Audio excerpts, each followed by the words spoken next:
সমস্যা কি? কখন ধরে দেখছি পেছনে পেছনে ঘুরছিস। I am sorry.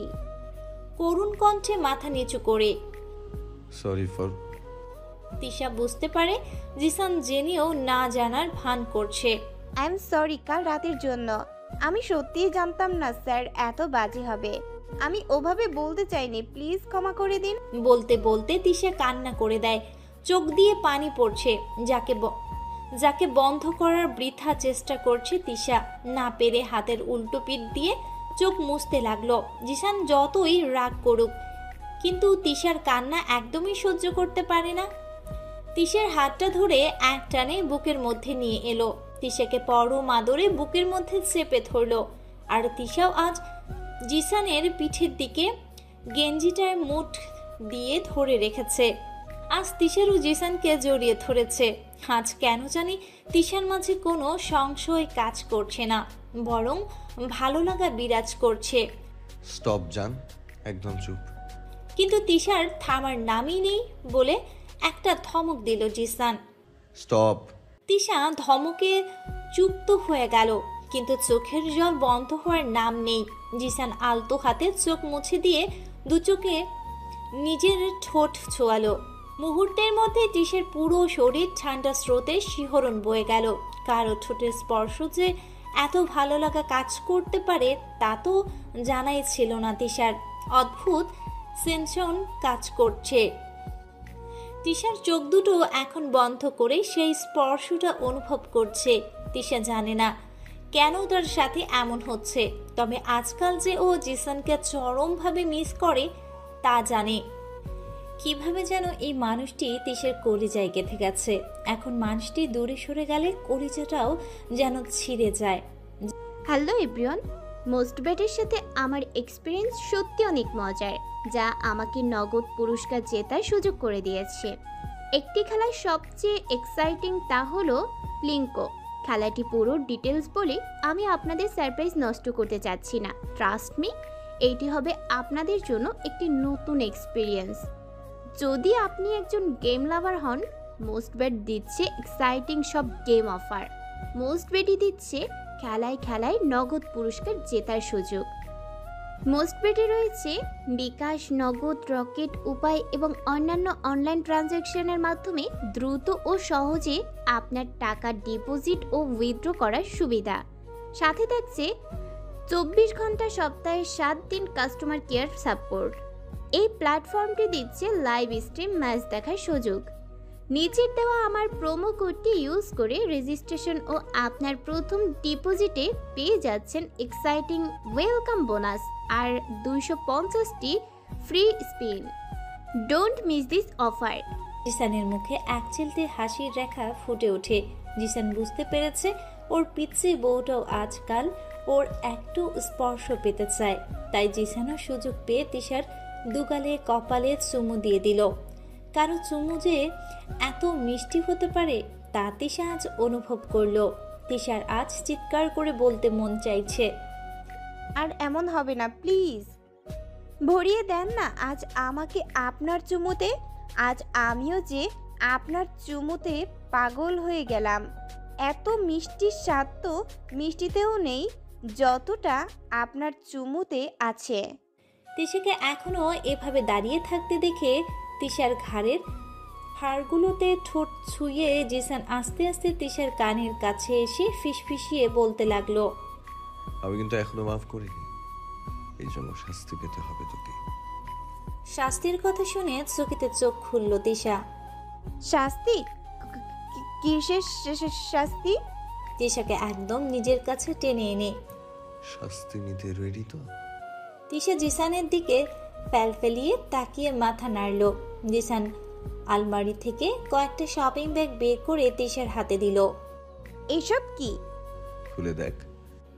Tisha shopping bag খুলে মুখ এক হাতে হা হয়ে যায়, কারণ ব্যাগগুলোর মধ্যে সব ডিজাইনার বোরখা হিজাব ম্যাচিং করা, প্রায় 5-6টা হবে। এত বোরখা কেন?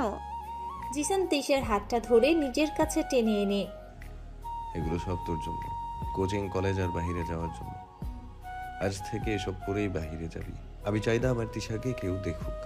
আমি সবার চোখে তো আমি সবার চোখ তো বন্ধ করতে পারবো না, কিন্তু আমার পাখিটাকে তো আড়ালে আঁকলে রাখতে পারবো। আমি চাই না এরপর কোনো সাব্বির তোর দিকে এইভাবে নোংরা চোখে তাকাক। আমি সহ্য করতে পারবো না। আর আমাদের ধর্মেও তো পর্দা করার কথা বলেছে। আমার জন্য না হলেও নিজের জন্য হলেও পড়িস। তিশা অবাক চোখে জিসানের দিকে তাকিয়ে আছে। কি অদ্ভুত এক লোকটি। তাকে বোঝা বড় দায় তিশার জন্য। ওনাকে দেখে বোঝা যাবে না ওনার মনটা কেমন।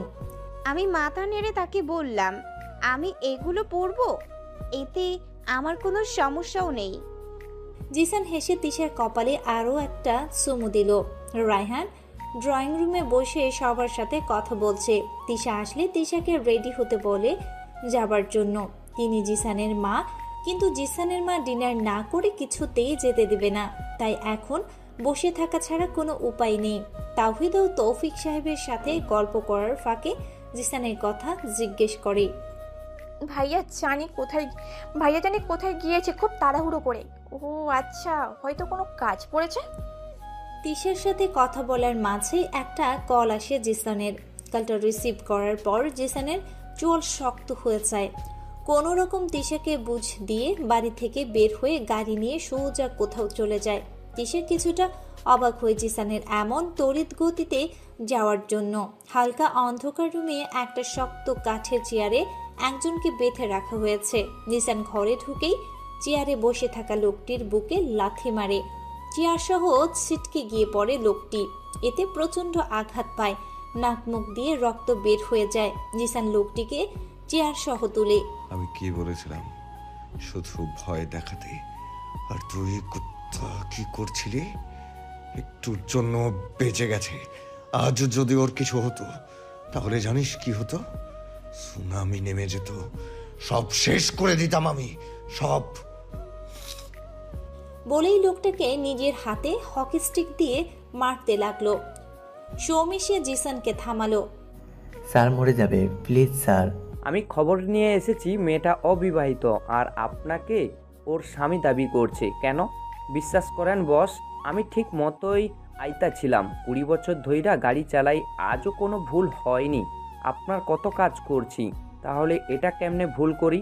কিন্তু ম্যাডামেরই কোনো হুঁশ ছিল না। সে কোনো দিকে না তাকাইয়া রাস্তা পার হইতাছিল। আমি তো চাইছিলি ওনার পাশ দিয়ে গাড়িটা খুব স্পিডে নিয়ে যামু। আমার কোনো দোষ নাই। জিসান কিছুটা শান্ত হলো। হাতের ইশারায় সোমকে বলল, ওকে এখান থেকে নিয়ে যাও। আজকের পর যেন ওকে না দেখি।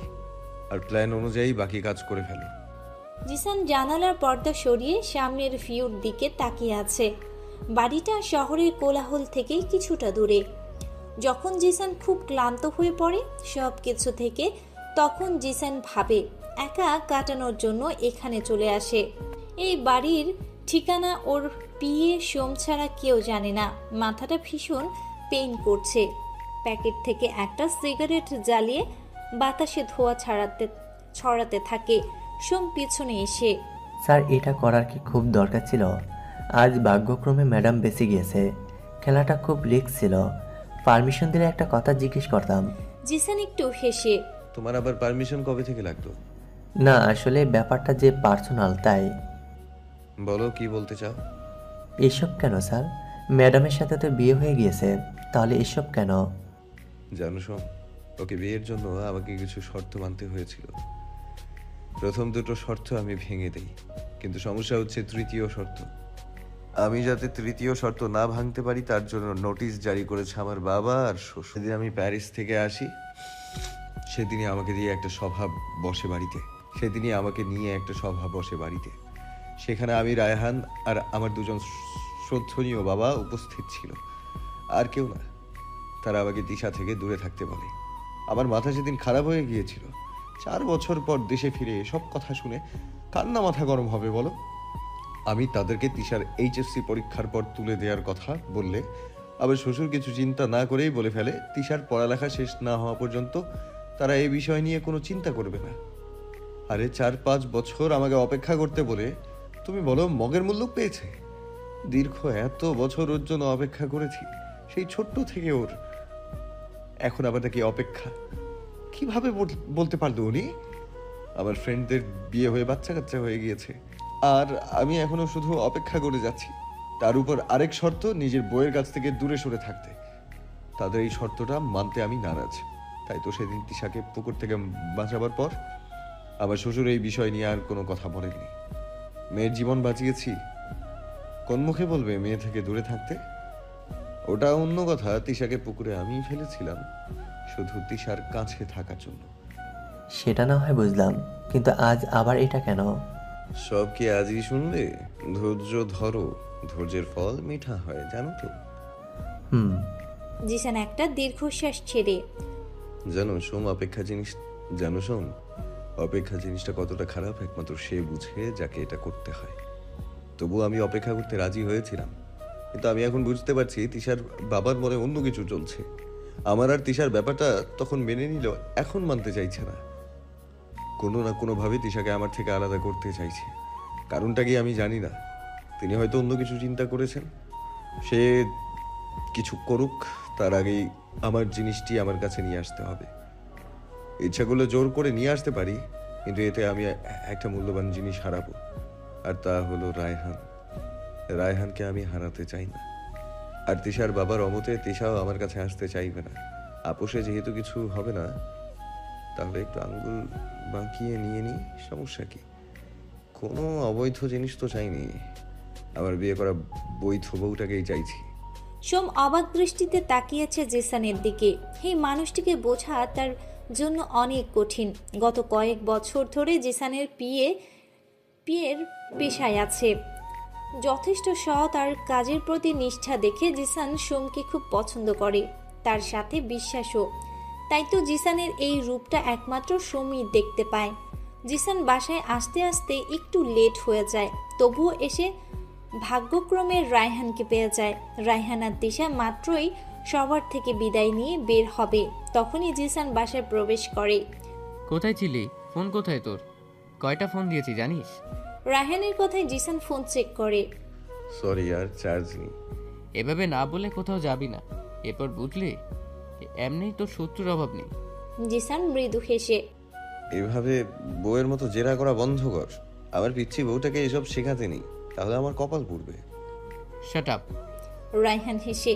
এমন সময় রায়হানের কল আসে বাসা থেকে। রায়হান কলটি রিসিভ করে টেনশনে পড়ে যায়। ওকে, আমি আর তিশা তাড়াতাড়ি আসছি, তোমরা রেডি থেকো, তোমাদের স্টেশনে ছেড়ে দিয়ে আসবো।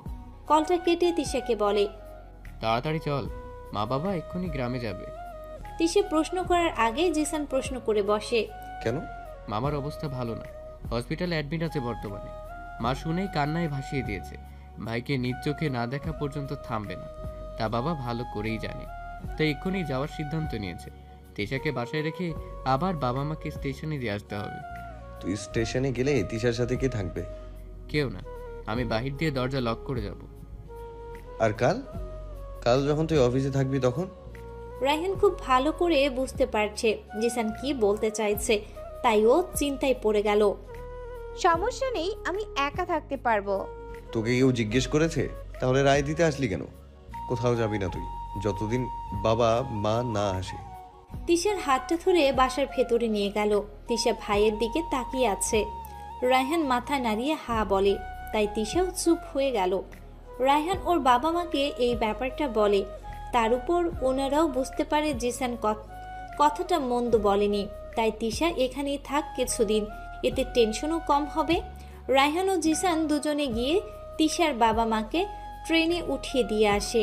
রায়হানকে বাড়ির সামনে নামিয়ে দিয়ে আস্তে আস্তে 12টা বেজে যায়। নিজের রুমের দিকে যাওয়ার সময় হঠাৎ কি মনে করে নিশি রুমে উকি মারে, তিশা নেই। গেল কোথায়?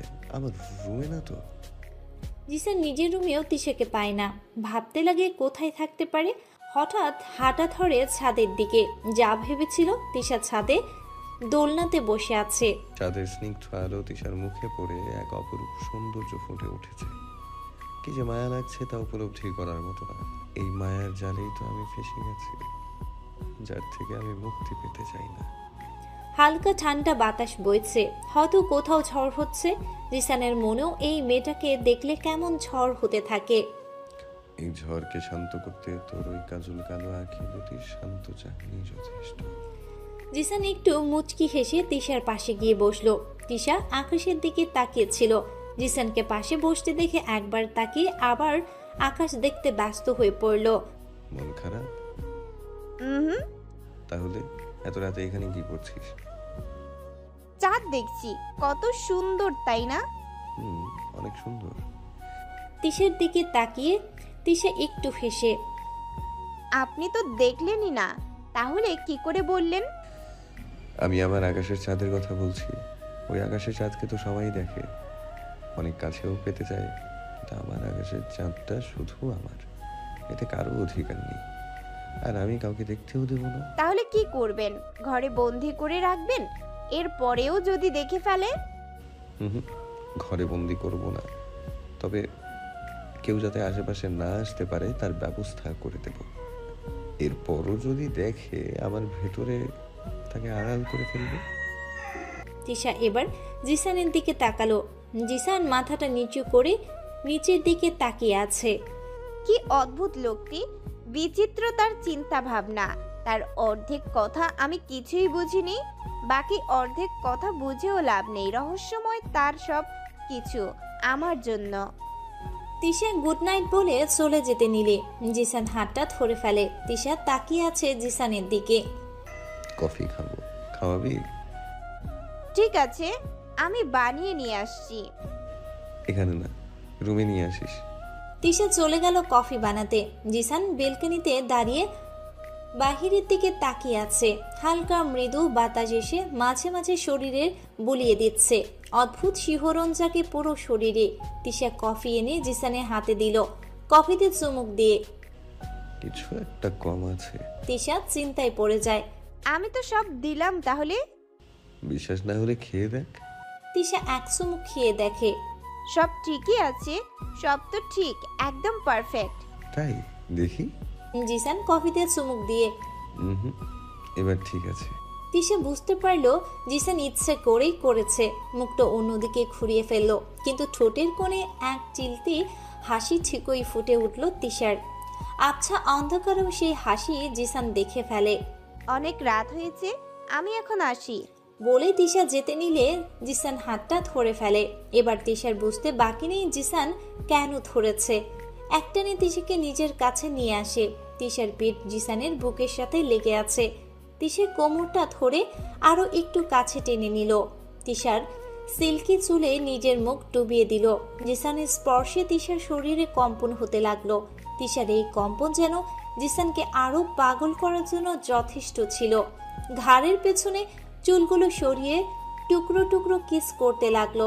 হেঁটে তিশা চোখ দুটো বন্ধ করে কোমরে রাখা জিসানের হাতটি শক্ত করে ধরে ফেলে, যার ফলে তিশার নখ লেগে যায় জিসানের হাতে। কিছুক্ষণ পর কানে এর কাছে ফিসফিসিয়ে বলে, এই বাড়িতে তোর নিজের একটা রুম আছে, সেই রুমের মানুষটির উপর যখন তোর পুরো অধিকার আছে, তাহলে নিজের রুম ছেড়ে আর মানুষটিকে ছেড়ে অন্য ঘরে বসবাস কেন? আমার প্রতি বিশ্বাস নেই নাকি নিজের প্রতি? জিসানের কথায় উত্তর তিশা দিতে পারে না। তা দেখে জিসান মুচকি হেসে দেয়। বেলকনির কাউচে শুয়ে তিশাকেও টান দিয়ে নিজের উপরে নিয়ে আসে। পরম যত্নে তিশার মাথাটা বুকের মাঝে চেপে ধরে। এই হৃৎপিণ্ডের ধূপ, আচ্ছা এই হৃৎপিণ্ডের ধূপ ধূপ শব্দ শুনছিস? এসবই তোর জন্য। তুই ছাড়া এটার ক্রিয়াচক্র বন্ধ হয়ে যাবে। জিসানের কথায় তিশার চোখ দিয়ে এক ফোঁটা নোনা জল গড়িয়ে জিসানের বুকের উপর পড়ে। অজান্তে তিশার ঠোঁট দুটো জিসানের বুকে চুম্বন দিয়ে দেয়। জিসান বুঝতে পেরে তিশাকে নিজের সাথে আরো গভীরভাবে জড়িয়ে ধরে। জিসান বুঝে গেছে ওর পিচ্চি বউ যে ওর প্রেমে পড়ে গিয়েছে, তাও আবার কঠিন ভাবে। এখন শুধু মুখে বলার পালা।